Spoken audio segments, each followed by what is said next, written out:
साहिल नगर के किनारे एक खामोश सा गांव आबाद था। रेत और नारियल के दरख्तों के बीच छिपी एक बस्ती जहां जिंदगी आहिस्ता मगर सुकून से गुजरती थी। इसी गांव में दो भाई रहते थे, आदिल और हमजा। आदिल बड़ा भाई था, मगर किस्मत ने उसकी आंखों की रोशनी छीन ली थी। देख नहीं सकता था, मगर महसूस सब कुछ कर लेता था। लोग कहते, अल्लाह ने उसकी आंखों से रोशनी ली है, मगर दिल में चिराग दे दिया है। छोटा भाई हमजा खेतों में दिन रात मेहनत करता, मगर अक्सर आवारा ऊंट, नील गाय और जंगली बकरियां आकर उसकी फसल रौंद देती। हर रात वो बाड़ दुरुस्त करता, मगर अगली सुबह खेत फिर उजड़ा मिलता। एक शाम वो थका हारा भाई के पास आया और बोला, भाई आदिल, अगर तुम मेरी मदद करो तो शायद ये नुकसान रुक जाए। तुम्हारी समाअत बहुत तेज है, तुम रातों में यहाँ रहकर निगहबानी कर लो। आदिल ने नरमी से कहा, अगर मेरा अंधेरपन तुम्हारे खेत को रोशनी दे सकता है तो मैं जरूर बैठूंगा। अगले दिन हमजा ने खेत के कोने में एक छोटी सी मिट्टी की झोंपड़ी बना दी। आदिल वहां रहने लगा। जब भी किसी जानवर के कदमों की चाप सुनाई देती, वो ऊंची आवाज में पुकारता और जानवर डरकर भाग जाते। यूं कई दिन सुकून से गुजर गए। एक सुबह सूरज की किरणें अभी नर्म थीं कि एक गजाल, हल्की भूरी हिरनी, बाड़ फलांगने के बजाय तोड़ती हुई खेत में घुसी। आदिल ने बस एक लम्हे में उसकी सांसों, कदमों और हरकत से सब जान लिया और खामोश हो गया। कुछ ही देर में सुल्तान जरियान अपने घोड़े और सिपाहियों के साथ वहां आन पहुंचा। वो शिकार पर था। सुल्तान ने हैरत से पूछा, ए बुजुर्ग, क्या तुमने यहां कोई गजाल गुजरते देखा है? आदिल ने मुस्कुराकर कहा, देखा तो नहीं जनाब, मगर सुना जरूर है। वो गजाल नहीं, एक माँ है, अपने बच्चे को बचाने भागी है। सुल्तान चौंक गया। तुम कैसे जान सकते हो कि वो माँ है जब तुम अंधे हो? आदिल ने धीरे से कहा। जब वो बाड़ के पास पहुंची, उसने छलांग नहीं लगाई, हालांकि हर नर गजाल यूं फलांगता है। उसने दीवार तोड़ी ताकि पेट के बोझ को नुकसान ना हो। ऐसा सिर्फ एक माँ कर सकती है। सुल्तान खामोश हो गया। उसने फौरन अपने सिपाही को भेजा कि जाकर देखो।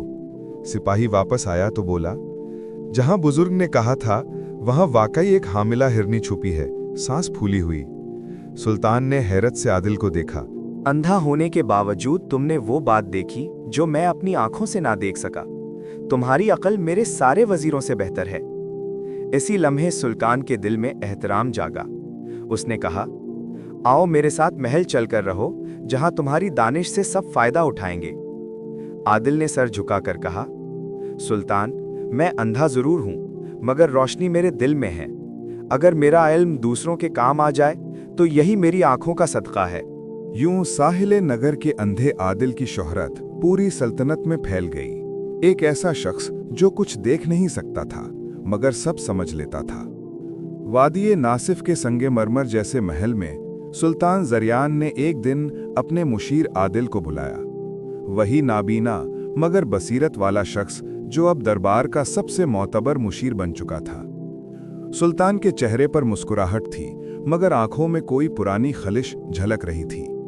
आदिल, तुम्हारे इल्म व फहम का कोई सानी नहीं। मैं चाहता हूं कि तुम हमेशा मेरे महल में रहो, मगर आज एक सवाल है जो बरसों से मेरे दिल में सुलग रहा है। क्या मैं वाकई इस सल्तनत के बादशाह का खून हूं या किसी और का बेटा? आदिल के चेहरे पर सुकून ही सुकून था।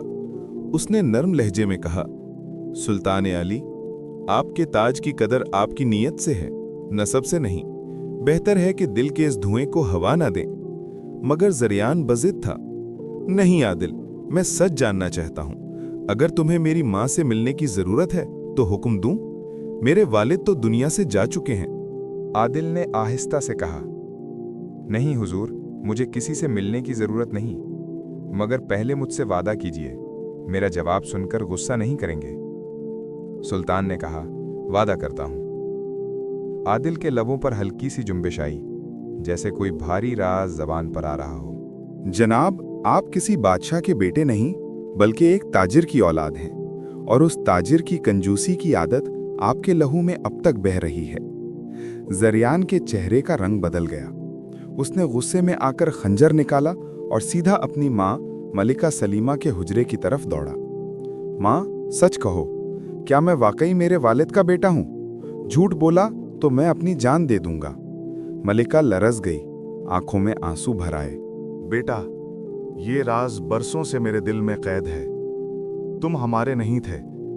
तुम्हें हमने एक ताजिर के घर से लिया था।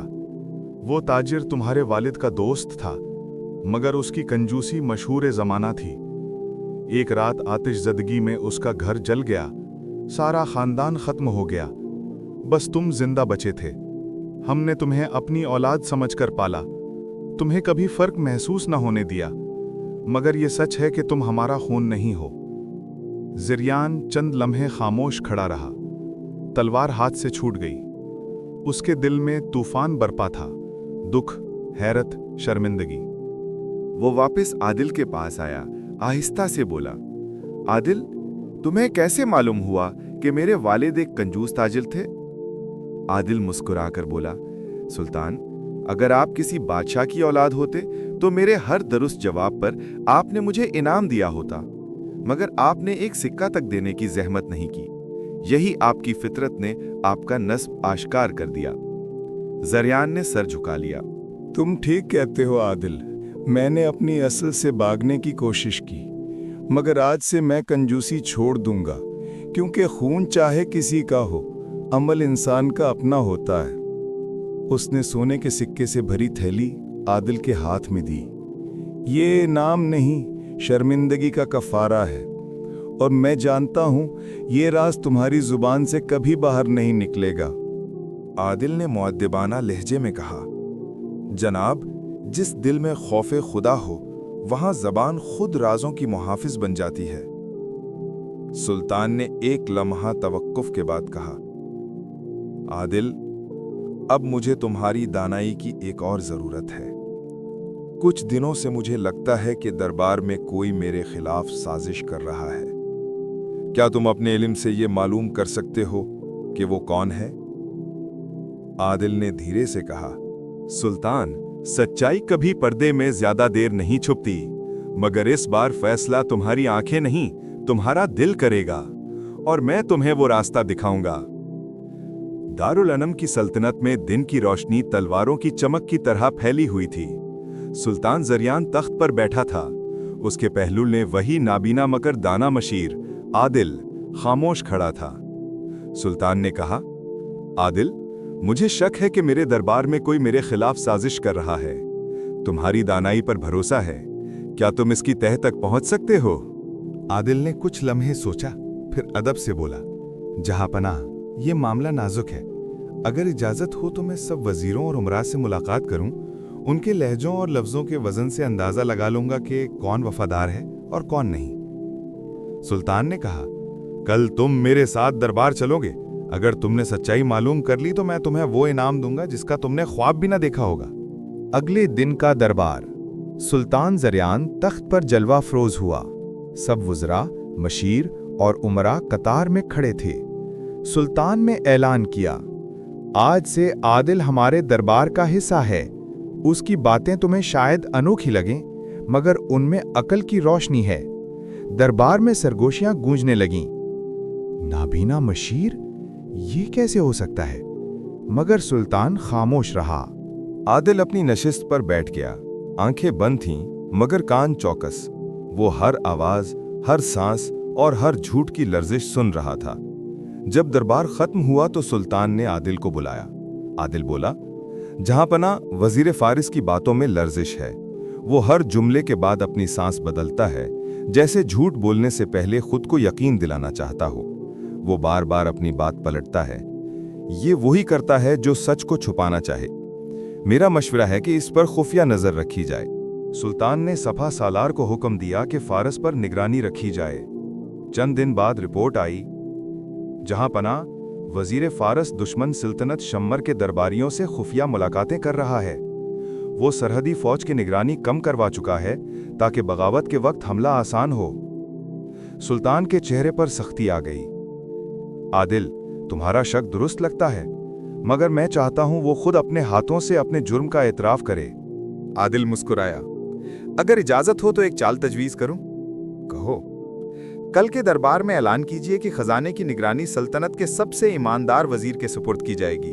जो गद्दार होगा वो खुद को बेनकाब कर देगा। अगले दिन दरबार लगा। सुल्तान ज़रियान ने बुलंद आवाज में कहा, मैंने फैसला किया है कि आज से खजाने की निगरानी उस वजीर को दी जाएगी जो सबसे ज्यादा दयानतदार और वफादार है।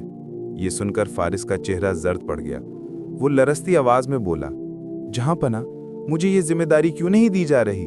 मैं तो बरसों से आपका खिदमतगार हूं। आदिल ने आहिस्ता से कहा, जहां पना, सच को कभी सफाई की जरूरत नहीं पड़ती। जो शख्स अपनी ईमानदारी साबित करने पर बेचैन हो वो अक्सर मुजरिम होता है। सुल्तान ने सिपाह सलार को हुक्म दिया, फारिस को गिरफ्तार करो। सिपाहियों ने आगे बढ़कर फारिस के लिबास से दुश्मन सल्तनत के खतूत और सोने के सिक्के बरामद किए। दरबार में सन्नाटा छा गया। सुल्तान ने सुकून की सांस ली, आदिल की तरफ देखा और कहा, आदिल, तुमने एक बार फिर मेरी सल्तनत को तबाही से बचा लिया। आज से तुम मेरे मशीर नहीं, मेरे भाई की तरह हो। आदिल ने सर झुकाकर कहा, जहां पना, मैं तो सिर्फ आवाजों को सुनता हूं, मगर असल हिकमत अदल करने में है। अगली आजमाइश। कुछ दिन बाद एक ताजिर महल में आया। उसने कहा, जहां पना, मेरे पास अरबी नस्ल का नायाब घोड़ा है। ऐसा घोड़ा दुनिया में नहीं, मगर कीमत 20,000 सोने के सिक्के। सुल्तान ने घोड़े की तारीफ सुनी, फिर कहा, आदिल को बुलाओ, मैं उसकी राय के बगैर सौदा नहीं करूंगा। आदिल आया, मुस्कुराकर बोला, जहां पना, अगर इजाजत हो तो घोड़े को जरा करीब लाया जाए। मैं उसकी सांस और टाप की आवाज से अंदाजा लगा लूंगा। घोड़ा करीब आया। आदिल ने कान झुकाए और चंद लम्हे बाद कहा, जहां पना, इस घोड़े की टाप भारी है, सांस में कमजोरी है। ये घोड़ा बीमार है या बहुत ज्यादा दौड़ाया गया है। इसकी कीमत 20,000 नहीं, बमुश्किल एक सोने का सिक्का है। ताजिर घबरा गया। ये अंधा शख्स झूठ बोल रहा है। इसे घोड़ों का क्या इल्म। सुल्तान ने घोड़े को शाही तबीब के पास भेजा। कुछ देर बाद तबीब बोला, जहां पना, आदिल बिल्कुल दुरुस्त कह रहा है। घोड़े के फेफड़े कमजोर हैं और ये दौड़ में गिर सकता है। सुल्तान ने ताजिर को सजा देने का हुक्म दिया और मुस्कुराकर बोला, आदिल, तुमने एक बार फिर मेरी आंखें खोल दी। तुम्हारी दानाई खुदा का इनाम है। आदिल ने मुअद्दिबाना लहजे में कहा, जहां पना, खुदा ने मुझे आंखें नहीं दी, मगर सुनने और सोचने की नेमतें दी हैं। ये नेमत तभी बामानी है जब इसे इंसाफ के साथ इस्तेमाल किया जाए। और यूं एक नाबीना मगर दाना इंसान ने अपनी अक्ल फरासत से ना सिर्फ बादशाह का एतमाद जीता, बल्कि पूरी सल्तनत को धोखे और तबाही से बचा लिया। सुल्तान ज़रियान हमेशा कहा करता था, रोशनी आंखों से नहीं, नीयत से आती है, और बाज नाबीना लोग वो देख लेते हैं जो बीना कभी नहीं देख पाते।